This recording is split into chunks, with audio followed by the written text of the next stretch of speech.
What's good, y'all? This your boy Blak G 92. Now, as of this afternoon, this is going to be another commentary video.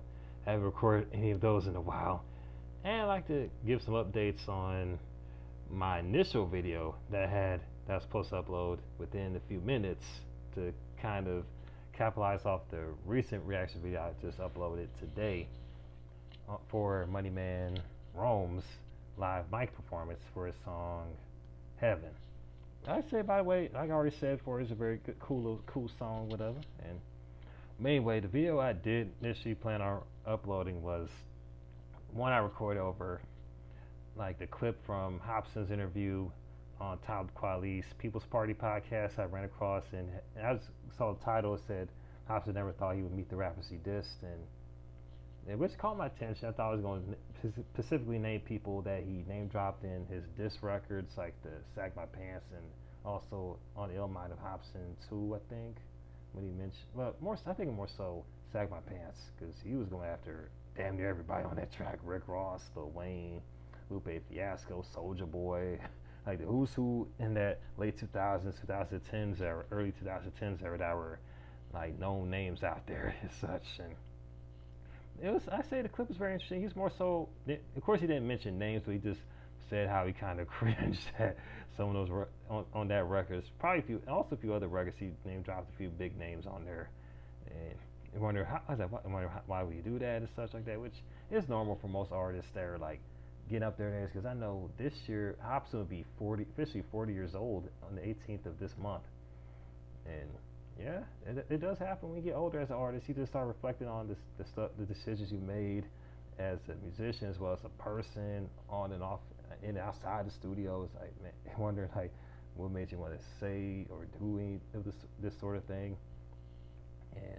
And also it was cool how he described himself as a pit bull ready to attack anyone that was feel like that either like was gonna say something or felt like they were gonna say something about it. And plus, he even said he was just a young and mature dude that saw like other famous rappers getting their shine and such. He wanted his chance to shine and such. And one of the ways to go about it is just name drop him in the song. And he even said that it was done personal with nobody on those records. They name dropped in the song, whatever. Which I kind of felt that too when I heard it back in the day. But then even then, back when I first heard Sack My Pants, I think it was 2011 or 2012. I know it came out in 2011, but I may have listened to it in 2012. Damn, that's a long ass time when you think about it. Those 2 years, 2011, 2012, seem like ages ago, low key. And I was gonna focus on the topic about to speak on.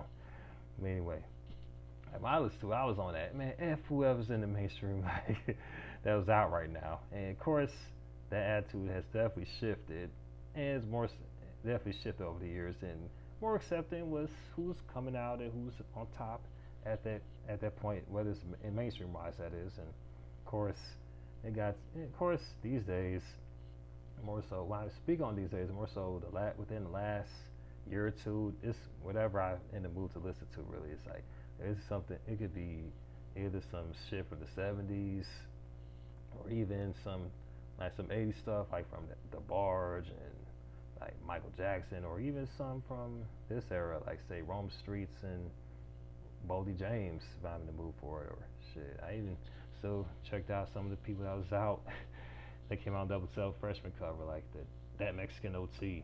That dude's pretty hot. I think he's pretty hot. You know what I mean? And now I've heard a little now on that subject. I heard a controversy about the whole N-word thing, which I'm gonna say for another video where I stand on who can and can't say the N-word. Because at this point, it's tiresome.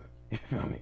And I don't have the energy to really care about that like I normally would, because we got other shit to worry about than who can and can't say the N-word. This is in every damn rap song, and like every damn rap song, movies, TV shows, you name it. So I'm gonna save that for another video. Anyway, back on the subject of the song.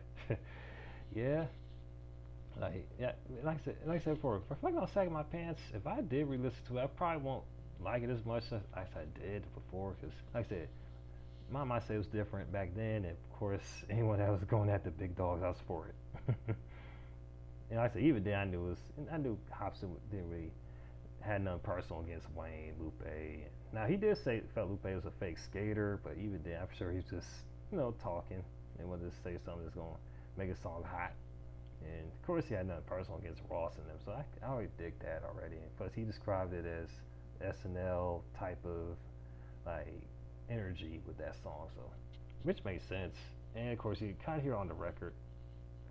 And of course, it wouldn't surprise me if he actually met any of the people they made this, whether he's on the road or he's out in his home state of California. Because the California music scene is quite small already as it is. It's big, but it's quite small. Because people from like people that's famous, that's born and raised here, those that just either lived that's from other places that moved out here. They know people that know people that know people. So it's like, oh, you heard this person, you heard this person. Oh yeah, I just heard about. I heard that song with people. I ain't paying no mind to it. So it wouldn't surprise me if Hopsin actually met those people. Like I said, he didn't mention names. I thought the interview was cool to see. And plus, of course, it showcased how articulate, intelligent Hopsin is, which I've always felt that way. Just based on his music and his older interviews, he's always been a smart guy with his head on his shoulders.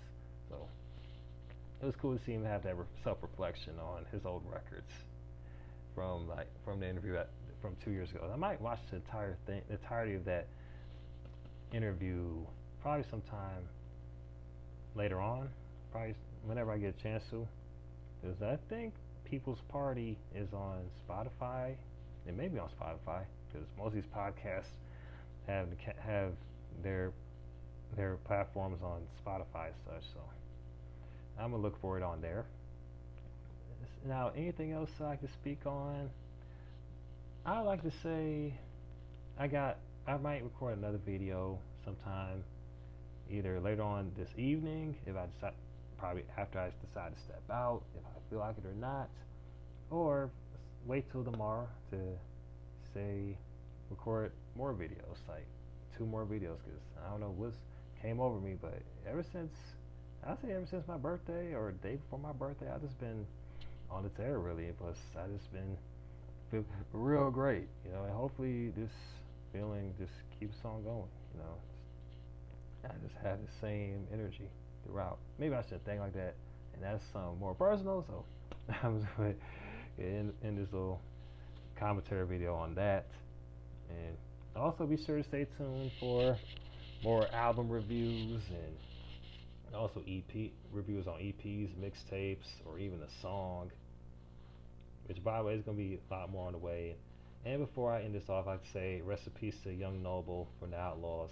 Found out yesterday he committed suicide, and it's quite sad, man, to kind of hear from a legend that has been through a lot if you think about it, because that man lost people in his personal life, not his personal life, people outside the business. Also, we know he lost Pac as well as Gaddafi and Hussein Fatal. Big Syke passed away.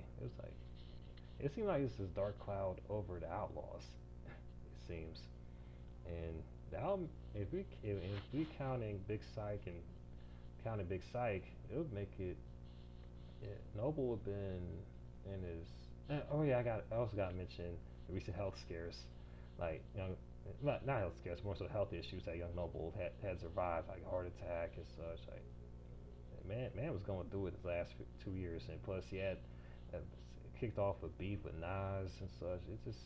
I didn't know that he was in that dark place. I just watched a recent interview. Dude had to walk out of his interview with Art of Dialogue, was speaking on the death of Tupac and just that whole experience. So you tell that death really still hurt him and haunted him. And I heard he lost his mother. So it was a lot he was going through, and it's sad that it got to a point where that he took himself out. I mean, that just